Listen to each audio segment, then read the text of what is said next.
Bonjour à tous et bienvenue dans cet épisode EDB Talk. Aujourd'hui, on va aborder pas mal de sujets, j'ai des choses à vous montrer comme vous pouvez voir derrière moi et je vais commencer tout de suite par vous souhaiter une bonne année. Je l'ai déjà plus ou moins fait sur les réseaux et sous des vidéos, sous la vidéo récap entre guillemets de l'année 2021. Je vous m'en fiche si ça vous intéresse, mais en gros voilà, tiens à vous souhaiter une bonne année de vive voix pour une fois et voilà à travers une vidéo.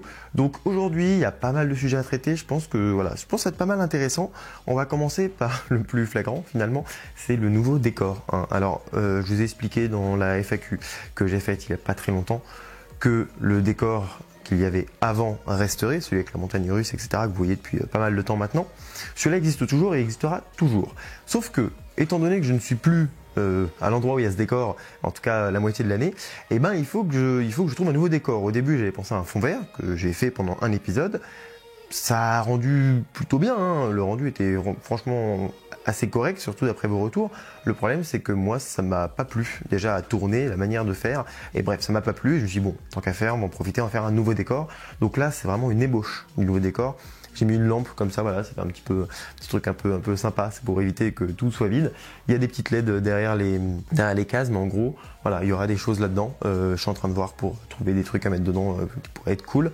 Il y aura, j'espère, une petite maquette sur cette tablette, ainsi que les lettres EDB que vous connaissez de l'autre décor. J'en ai recommandé pour en avoir des nouvelles. Voir si elles seront bien, on verra si c'est bien, je les mettrai, sinon je les mettrai pas simplement. Et puis il y aura aussi un cadre avec dedans une affiche, un truc un peu sympa, posé sur un petit chevalet. Bon, pour l'instant c'est ce que j'ai fait, il sera amené à évoluer, puis même de toute manière au fil des vidéos vous verrez, au début il sera très vide, j'en conviens, il sera un peu rempli au-dessus mais vraiment il sera très vide. Après je vais essayer de remplir les trucs ici petit à petit, puis on va essayer de rendre le décor un peu sympa, mais voilà, vous posez pas trop de questions, vous verrez les décors, ça passera de l'un à l'autre, hein, voilà, on passera de ce décor là au décor du looping et puis inversement, donc bon, ça sera tout à fait normal et je pense que voilà, ça fera un petit peu le changement aussi, c'est pas plus mal. Donc voilà, pour le décor c'est fait. Si vous avez des idées, n'hésitez pas en commentaire, hein, de choses à mettre dans les cases, des trucs comme ça.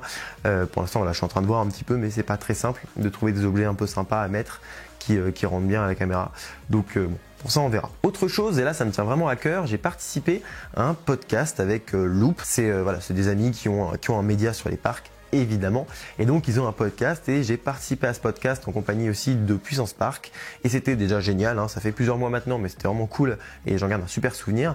Et en plus c'était sur le politiquement correct dans les parcs, donc pour le coup c'était intéressant. Le deuxième épisode sort aujourd'hui, je vous mets tout en description, allez checker. Si vous aimez les podcasts, allez-y. Si vous n'aimez pas ou que vous ne connaissez pas, allez-y aussi, hein. Vous allez peut-être vous découvrir une passion. Et surtout, voilà, ça va vous faire découvrir un autre média qui est plutôt cool. Et donc voilà, tout est en description. Et allez cliquer tout simplement et vous verrez, c'était sympa. Dans un autre registre, il y a eu la vidéo de McFly et Carlito au parc Astérix, qui est une vidéo qui pour le coup est très sympa, hein. En plus très bien réalisée, ils ont vraiment mis le paquet au niveau des caméras, etc. Les invités sont super cool, enfin bref, on s'en fout, c'est un peu plus pop culture qu'autre chose. Le petit bémol qu'il y a eu, c'est dans l'exécution en elle-même de cette épreuve. En fait, en gros, pour vous donner un ordre d'idée, il fallait qu'il reste le plus longtemps possible dans Goudurix. Bon, idée sympa et franchement, voilà, pourquoi pas. Alors, il y a eu le choix de Goudurix, qui est un choix qui personnellement ne me plaît pas trop, parce que voilà, Goudurix, même s'il n'est pas trop sensationnel, il est violent. Donc forcément, moi je trouve que ça donne une mauvaise image un peu du parc, enfin en tout cas de l'attraction, parce que voilà, même si c'est un emblème et que je l'adore, faut oublier que c'est un truc assez dur à faire. Donc bon, déjà le choix était un peu bizarre, mais à la fois il se justifie énormément dans la manière de filmer. C'est le coaster le plus simple à filmer. Imaginez Osiris, c'est beaucoup plus compliqué, on se voit pas trop entre nous. Enfin voilà, c'est plus compliqué quand on arrive en gare de voir tout le monde. Là franchement au niveau comment ça passe à l'image, on va dire, Goudurix c'est parfait. Petit bémol qu'il y a eu, c'est qu'ils ont mis une pancarte une fois que l'émission était passée, la vidéo était passée, ici a été réalisé un record, etc. sur la vidéo de McFly et Carlito. Et le record est, je crois, de 31 tours. Alors, le problème, c'est que le parc Astérix est basé sur 15 tours. Et 15 tours, comment vous dire, en termes de record, ça devait être un employé qui a dû faire ça ou quoi, en se disant, bon, ils iront pas vraiment plus loin, c'est des gens qui sont pas passionnés. Bah si, parce qu'en fait, un passionné, quand on connaît un petit peu le domaine, un passionné, il peut faire des trucs de taré, vraiment des trucs de taré. J'ai pour exemple une personne qui a fait 29 000 km sur une montagne russe. Voilà, on en parlera plus tard dans un autre épisode où il aura son petit moment de gloire, mais voilà, Il y a un Américain qui a fait 29 000 km sur la même montagne russe. C'était 29 000 km vraiment condensés, hein. C'est pas genre il l'a fait une fois par mois ou quoi. Bref, on reviendra dessus plus tard, mais c'est dire à quel point des gens peuvent rester longtemps dans une montagne russe, donc des non-initiés. Voilà, il y a quand même moyen de faire aussi un truc similaire.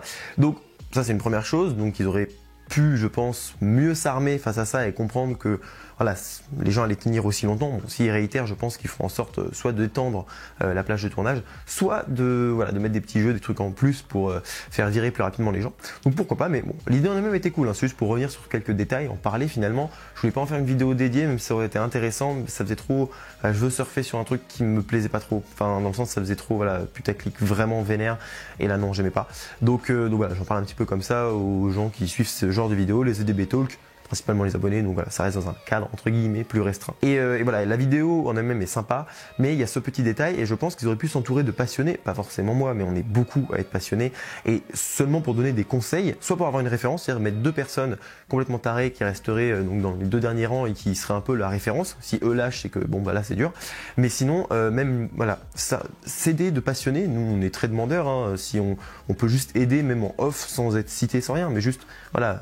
Le parc, s'il donne un petit coup de fil, est-ce que tu as une idée, est-ce qu'on va faire ça comme vidéo, est-ce que voilà, tu as des choses à dire, bah voilà, moi je dirais, mais oui, les gens peuvent rester 50 tours s'ils veulent, même s'ils n'ont pas l'habitude, parce qu'en fait, déjà c'est goût du Rix, et une fois qu'on a passé le moment où on a mal, finalement, une fois qu'on a un peu appréhendé le bordel, on peut l'enchaîner. Moi je pense que je pourrais beaucoup l'enchaîner. Alors, il faut être dans un état de fatigue, voilà, un état, on va dire, physique plutôt bon, parce que franchement, il est quand même dur à enchaîner en termes de baffe, mais en termes de sensation, c'est risible. Vraiment, c'est un coaster qui est très peu sensationnel aujourd'hui.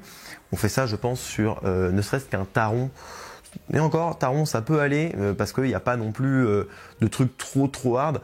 Je pense qu'on fait ça déjà sur un Untamed, ça commence à être un peu plus dur encore sur un EGF, ne serait-ce que les airtime, ça peut commencer à piquer légèrement. Et puis alors, on pourrait faire ça sur The Ride to Happiness. Là, je vous en parle même pas. Je pense que niveau dureté de rester dans la même attraction, même les fans, ils disent que celle-là, ça reste tonique. Après, c'était fait au parc Astérix, donc il faut prendre des attractions du parc Astérix, ce que je conçois tout à fait et ce qui, pour le coup, me fait énormément plaisir. Mais voilà, c'est des petites choses qui, je pense, auraient pu s'entourer de passionnés pour ne serait-ce qu'avoir quelques petites idées, quelques petites choses et avoir un référentiel en fait. Voilà, qu'on puisse leur dire non, mais là, en fait, 15, vous êtes vraiment en dessous de ce que des passionnés, de ce que des non-initiés peuvent faire. Voilà, c'était le petit détail. Après, sinon, la vidéo est sympa. Les gens ont un peu critiqué quand ils ont mis le panneau. Ils ont mis ici a été battu le record dans une vidéo de McFly et Carlito sans mettre le nom des gens qui ont battu le record. Mais je vous rappelle que c'est pas un vrai record. Déjà parce que nous, si on veut le faire, on ne peut pas. Moi, je ne peux pas demain appeler Parc Astérix dire je veux battre le record, c'est impossible. Alors que pourtant, je pense que je pourrais et beaucoup d'autres pourraient. Sauf que donc ça c'est une première chose. Et la deuxième, c'est que c'est du marketing. Il faut pas oublier que oui, ils pourraient mettre les noms des autres, mais le but c'est juste de faire de la pub et c'est normal, c'est de la com. Et pour le coup, je comprends tout à fait. C'est donnant, hein, j'ai envie de dire. Ils offrent une vidéo entre guillemets à McFly et Carlito et puis dans le sens voilà. Je sais pas comment ça marche en off, mais en tout cas voilà, c'est de la com et c'est normal. Et voilà, il y a des gens qui étaient non initiés encore une fois, pas fans de parc finalement, qui disaient ah oui, mais c'est dommage, il n'y a pas le nom des gens et tout. Je comprends, mais voilà, c'est de la com, c'est juste de la com. Donner un peu de visibilité encore au parc, donc c'est tout à fait normal cette réaction de la part du parc et d'avoir mis ce panneau, ça je comprends tout à fait. Maintenant, on va parler du séjour à Fantasyland. Alors là, bon, vous le savez, c'était le meilleur séjour que j'ai fait, même la meilleure journée, hein. La première journée était juste la meilleure journée dans un parc, je pense qu'on n'aurait pas pu faire mieux, et c'est pour ça aussi que Fantasyland est vraiment au-dessus des autres. C'est parce que c'est un truc de dingue ce parc. On vit des choses qui sont fabuleuses et à un niveau que d'autres parcs m'émerveillent pas autant. Je pourrais être très heureux dans n'importe quel autre parc, mais celui-là, vraiment, il émerveille. Il y a cette magie que beaucoup de parcs n'ont pas, que d'autres parcs revendiquent beaucoup. Disney devrait l'avoir, hein. On devrait pouvoir passer des journées comme ça à Disney, mais c'est plus possible et je pense que même les fans de Disney aujourd'hui le diront, c'est de moins en moins possible.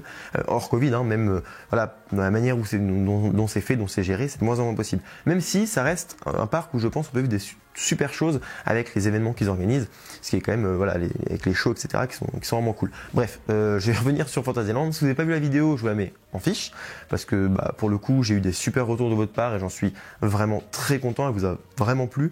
Moi à tourner c'était génial, à monter ça m'a pris une dizaine d'heures et c'était hyper cool, vraiment j'ai adoré la montée, mais surtout voilà, la journée elle-même était folle. Je tiens quand même à mettre une note spéciale aux abonnés que j'ai rencontrés, j'en ai rencontré quelques-uns et c'était vraiment cool, on a échangé etc, c'était vraiment de bon enfant, super sympa, donc merci à ceux qui sont venus. Ensuite, deuxième chose, les employés étaient adorables, mais je n'ai jamais vu ça. Quand je vous dis qu'ils étaient adorables, d'habitude il y en a quelques-uns qui sont gentils, là vraiment tous adorables, aidants, ils étaient là à la moindre truc, dès qu'ils pouvaient ils nous aidaient, ils faisaient avec le sourire etc, vraiment c'était une folie. J'ai rarement eu un parc avec autant d'employés aussi avenants et aussi bons dans ce qu'ils font, dans le sens où ils le font avec plaisir. Et bref, c'était vraiment particulièrement bon, et ça a joué aussi dans notre plaisir de cette journée, parce que voilà, au final il y avait ça aussi qui, dès qu'on avait une question, dès qu'on avait une demande, on y répondait tout de suite, et c'était génial. Donc bon, bah voilà, parenthèse au niveau des employés, mais qui était, je pense, à notifier. Dernière chose, à Fantasyland, on va parler de Fly. Alors Fly, ça a été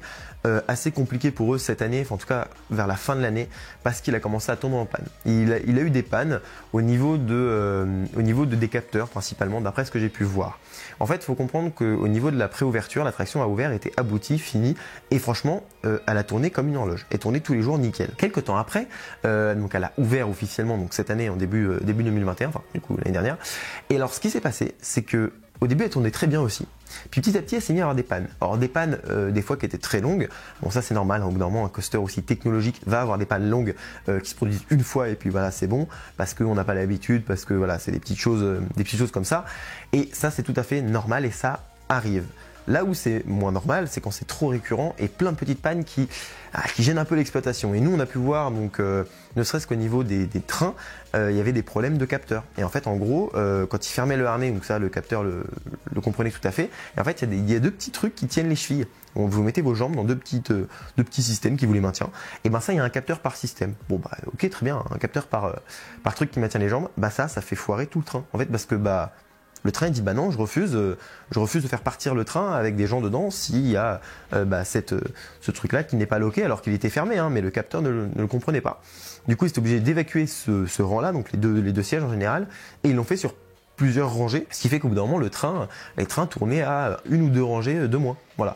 Bon, au moins ils tournaient bien, parce que encore une fois Fantasyland c'est un rendement de dingue, mais bon, ça fait perdre un petit peu en rendement, et donc ils ont eu des pannes à ce niveau là, puis il y a eu d'autres pannes visiblement. Je pense que Vekoma retournera dessus pour essayer de le réparer. Alors franchement, à titre de comparaison, c'est un peu moins pire que ce que peut faire Intamin en termes de panne sur un seul coaster.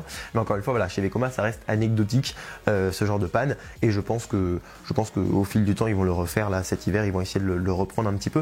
Et il faut comprendre aussi que pendant un an, quasiment un petit peu moins d'un an, il a tourné nickel comme une horloge, ce qui était hyper impressionnant d'ailleurs.